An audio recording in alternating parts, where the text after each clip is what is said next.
sempat dijodoh-jodohkan dengan musisi Ariel Noah oleh warganet. Begini kabar Dina Lorenza sekarang terpantau melalui Instagram pribadinya. Apalagi kini Ariel Noah semakin dekat saja dengan Bunga Citra Lestari alias BCL. Kabar Dina Lorenza terungkap kini semakin rajin menulis puisi. Puisi-puisi tersebut bahkan suka dibacakan oleh orang-orang dekatnya.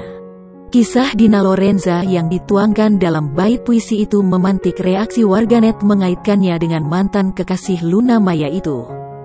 Puisi terbaru Dina yang dibacakan oleh Oni Seroja baru-baru ini unggah pada Instagramnya, Rabu tanggal 5 Januari tahun 2022.